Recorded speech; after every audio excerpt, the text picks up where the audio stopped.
Assalamualaikum warahmatullahi wabarakatuh. Selamat pagi anak-anak. Bagaimana kabarnya hari ini? Semoga Bapak harapkan kalian selalu sehat, tetap semangat dan jaga kesehatan kalian semua ya. Hari ini alhamdulillah kita bisa berjumpa lagi walaupun secara online atau daring. Nah, sebelum kita melaksanakan pembelajaran, marilah kita, alangkah baiknya kita berdoa terlebih dahulu dengan mengucapkan basmalah bersama-sama. Berdoa mulai. Bismillah. Berdoa selesai. Tema hari ini yang akan kita pelajari adalah tematik kelas 4, tema 8 tentang daerah tempat tinggal. Kemudian subtema 1, lingkungan tempat tinggalku, pembelajaran kedua. Apakah kalian sudah siap untuk belajar hari ini? Pastinya kalian sudah siap. Di mana kamu tinggal? Apakah kamu mengenal lagu daerah di lingkungan tempat tinggalmu? Keluarga besarku berasal dari Papua. Di lingkungan tempat tinggalku ada beberapa lagu daerah yang terkenal. Aku, ayah, dan ibuku senang menyanyikan lagu daerah. Apa lagu daerah yang sering aku nyanyikan bersama keluargaku? Ayo, mari kita pelajari materi berikut ini. Hari itu, Edo mendapatkan tugas untuk menyiapkan lagu daerah untuk dinyanyikan di depan teman-teman sekelasnya. Edo dan keluarganya berasal dari Papua.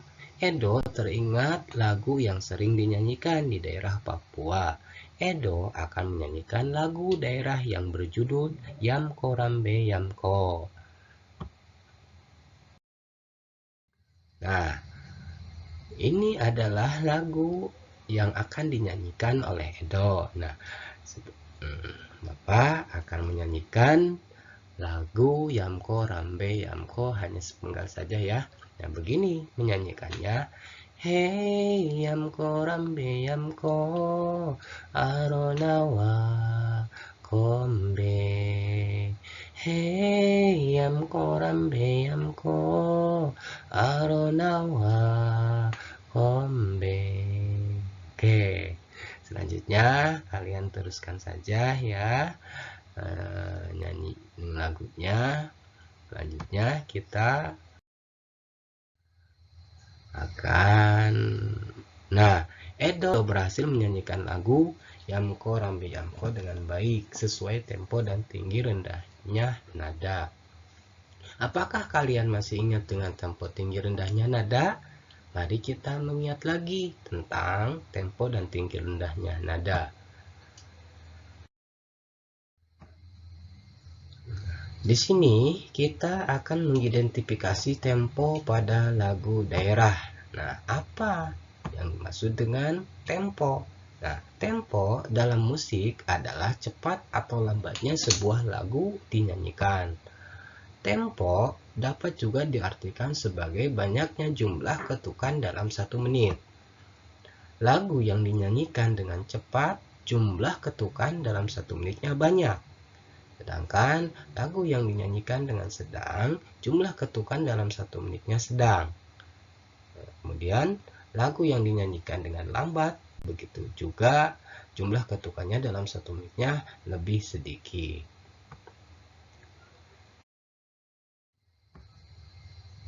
Jadi, tempo dalam musik dapat dibedakan menjadi 3 tempo, yaitu lambat, sedang, dan cepat. Pemilihan tempo dalam suatu lagu harus disesuaikan dengan isi lagu. Sebagai contoh, lagu yang menggambarkan keriangan biasanya menggunakan tempo yang cepat. Nah, sedangkan untuk lagu yang menggambarkan kesedihan biasanya menggunakan tempo lambat, seperti kita akan menyanyikan sebuah lagu untuk menidurkan bayi, itu pasti menggunakan tempo yang lambat. Nah, lagu yang dinyanyikan dengan lambat, jumlah ketukan dalam 1 menitnya lebih sedikit. Selanjutnya, sementara itu, tinggi rendah nada merupakan cara menyanyikan lagu sehingga menghasilkan nada tinggi atau nada rendah sesuai dengan notasi lagu. Berikut urutan tinggi rendah nada yang disebut dengan tangga nada dengan notasi angka dan notasi balok. Ini angka 1, 2, 3, 4, 5, 6. Ini kalau dibaca dengan nada yaitu do, re, mi, fa, sol, la, si, do. Nah, di sini Bapak akan menjelaskan ada nada lambat, nada sedang, dan ada nada tinggi. Nah, nada jika ada titik di bawah angka ini, maka nadanya akan rendah. Sedangkan yang tidak ada titik di bawah angka maupun di atas angka, itu nadanya adalah sedang. Sedangkan untuk nada tinggi, nadanya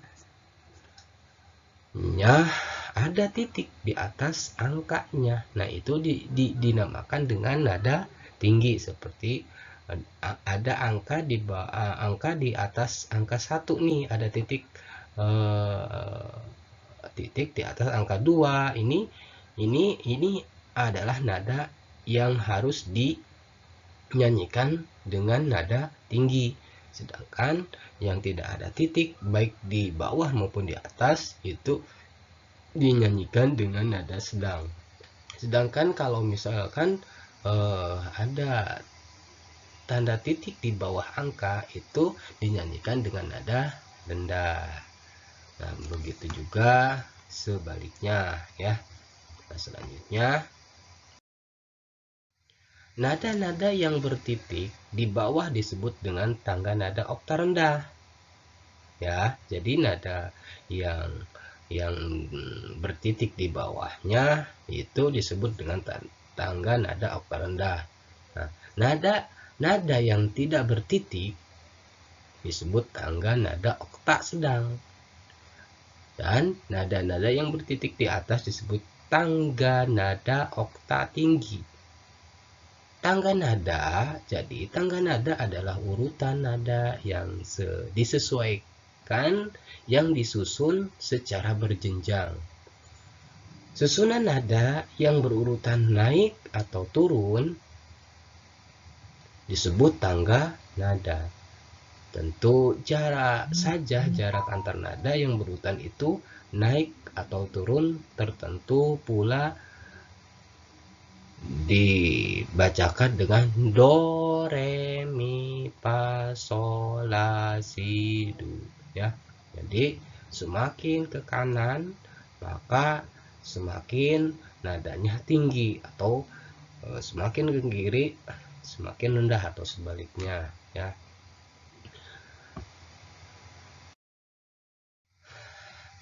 Nah, sekarang kita akan amati teks lagu yang tadi dinyanyikan oleh Edo, Yamko, Rambe, Yamko. Nah, sekarang kita akan mengidentifikasi tinggi, rendah nada dari notasi lagu di depan. Apa yang kamu temukan? Nah, garis merah untuk nada yang dinyanyikan dengan nada tinggi. Nah, Bapak akan menggaris bawahi nada tinggi untuk merah, garis merah untuk warna merah itu nada yang tinggi. Sedangkan untuk garis warna hijau untuk nada yang dinyanyikan dengan nada sedang ya. Nih contohnya, hey. Nah, ini contoh hey. Nah, ini adalah nada dinyanyikan dengan nada tinggi. Sedangkan untuk karena apa? Karena di sini notasinya ada titiknya di atas. Sedangkan yang ke ini ya, hei yamko rambe yamko, ini dinyanyikan dengan nada sedang. Ini dinyanyikan dengan nada sedang. Kenapa? Karena ini tidak ada titik baik di bawah maupun di atasnya pada notasinya ya. Nah, begitu juga aronawa, ini sedang, dinyanyikan dengan nada yang sedang. Kombe, ini dinyanyikan juga dengan nada sedang ya. Maaf, ini Bapak harusnya dengan warna hijau ya, yang ada nada sedang ini warnanya hijau ya. Jadi yang sedang ini di garis bawahi dengan warna hijau. Sedangkan untuk yang nada tinggi di garis bawahi dengan warna merah ya. Nah, selanjutnya untuk barisan atau notasi yang di bawahnya itu sama. Ini ada notasi titik di atasnya, berarti contohnya he. Nah, he ini nih dinyanyikan dengan nada tinggi. Kemudian yamko rambe yamko, ini dinyanyikan dengan nada sedang karena tidak ada titik baik di bawah maupun di atasnya. Aronawa, nah aronawa juga sama seperti yang tadi, sedang dinyanyikan dengan sedang. Kombe, ini sedang juga ya. Nah, selanjutnya kalian lanjutkan ya notasi berikutnya. Oleh kalian pilih nada yang harus dibaca atau dinyanyikan dengan nada tinggi atau nada sedang atau rendah ya, kamu tandai selanjutnya ya. Nah, apa makna yang terkandung? Nah, sekarang kita akan menyebutkan apa makna yang terkandung dalam lagu Yamko Rambe Yamko.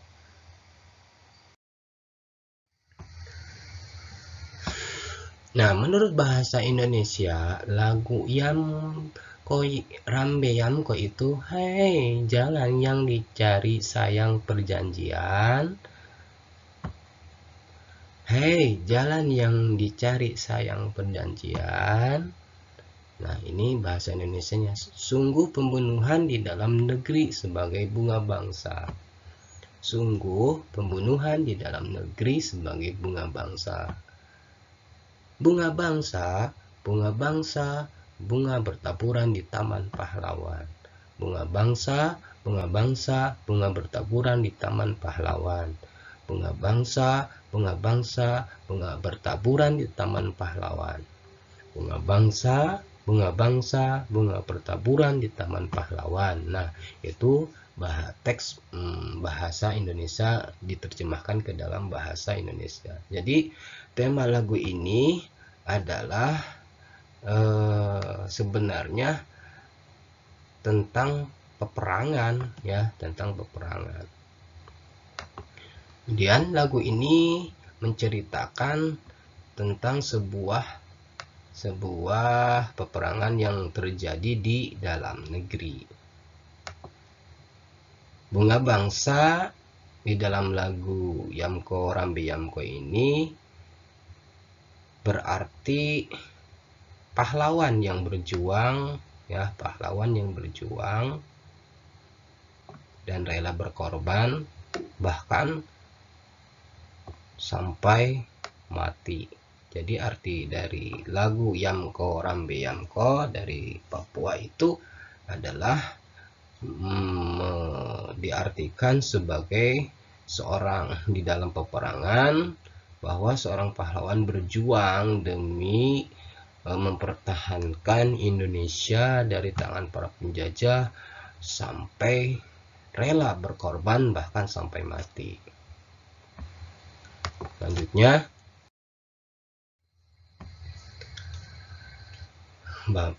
menjelaskan jenis-jenis teks fiksi.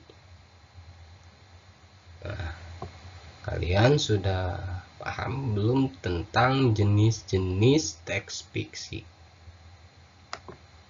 Nah, ya, jadi kalian di sini akan belajar tentang jenis-jenis teks fiksi. Nah, teks fiksi ini yang pertama adalah cerpen.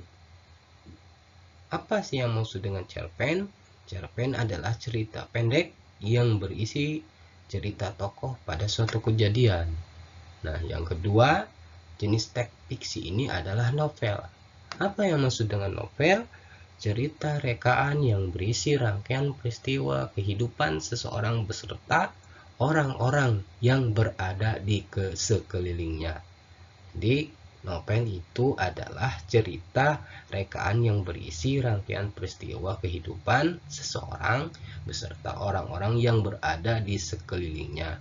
Jadi, teks fiksi ini adalah teks yang hayalan, bukan kenyataan. Ya, jadi teks fiksi ini adalah sebuah teks rekaan, hayalan, cerita hayalan, ya, seperti itulah. Kemudian teks fiksi juga ada legenda. Nah, legenda ini adalah cerita rakyat pada zaman dahulu yang ada hubungannya dengan peristiwa sejarah.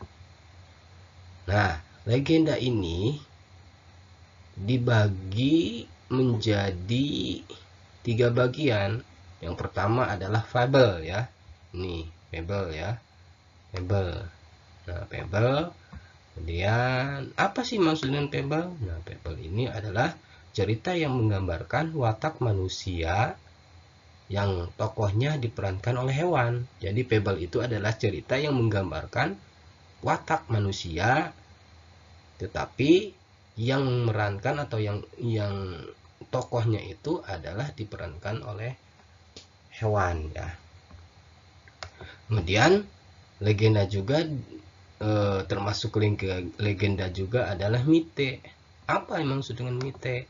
Mite ini adalah cerita yang punya latar belakang sejarah, dipercayai oleh masyarakat sebagai cerita yang benar-benar terjadi dan dianggap suci. Kemudian legenda juga ada yang termasuk dengan legenda juga yang termasuk dari bagian legenda juga adalah saga. Nah, saga ini adalah cerita Panji, jadi cerita seorang pahlawan lah. Ya, apa yang maksud dengan cerita Panji ini?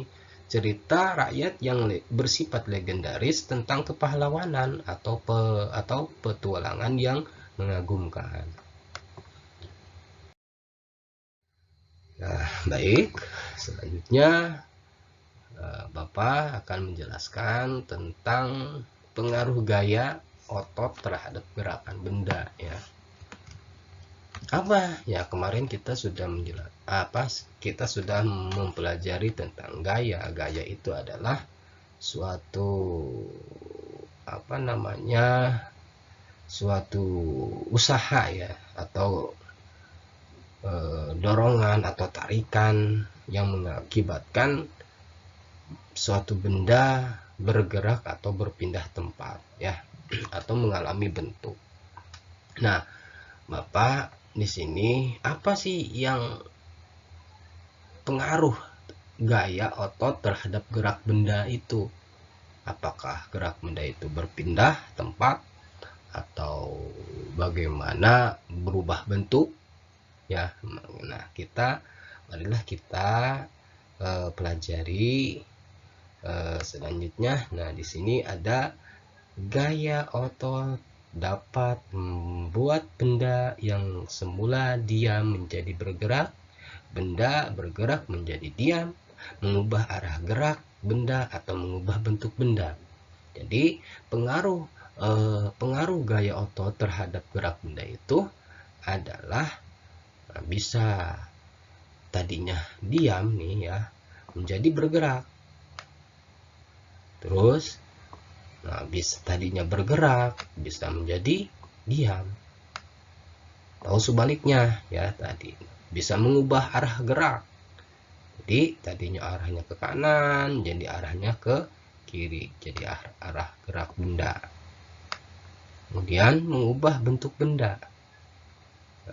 Apa contohnya yang dapat mengubah bentuk benda? Seperti pada tanah, ya, tanah liat kita akan membentuk atau kita akan membuat sebuah asbak. Nah, itu kan ada gaya otot yang harus kita lakukan di situ sehingga bisa membentuk asbak, ya. Nah, di sini ada seorang, ya, yang membuat gerabah dengan menggunakan gaya otot pada tangan. Nah, jadi pengaruhnya apa ini membuat gerabah menggunakan gaya otot pada tangan? Jadi ini akibat dari sebuah pengaruh gaya otot tersebut sehingga bisa merubah bentuk tadinya tanah liat menjadi sebuah gerabah yang sangat bagus, ya. Selanjutnya, berikut pemanfaatan gaya otot dalam kehidupan sehari-hari. Ya, sehari-hari. Nah, di sini adalah menendang bola. Ini pemanfaatannya gaya otot itu bisa bola tersebut bisa gol, bisa masuk, ya. Bisa berpindah tempat lah, ya. Bisa kalau kita menendangnya dengan pada saat permainan sepak bola kita menendangnya dengan tepat maka akan terjadi gol. Ini adalah contoh dari pemanfaatan gaya otot. Kemudian memotong kue. Nah, memotong kue ini juga menggunakan gaya otot. Kalau tidak menggunakan gaya otot, kue tersebut ini tidak akan berubah bentuk, ya, atau tidak akan bisa kita makan, ya. Nah, seperti itu. Kemudian mengayun sepeda. Nah, ini juga merupakan bentuk pemanfaatan gaya otot. Otot apa? Otot kaki. Nah, otot kaki. Nah, dengan mengayunkan kaki, maka sepeda ini akan maju atau bergerak sesuai dengan gaya yang diberikan pada otot kaki ini. Ini adalah sebuah pemanfaatan gaya otot yang diberikan pada sepeda untuk menjalankan atau menggerakkannya. Kemudian menyerut pensil. Nah, menyerut pensil juga merupakan gaya otot apa? Gaya otot tangan, ya. Nah, kita putar-putar sehingga bisa menyerut atau pensil menjadi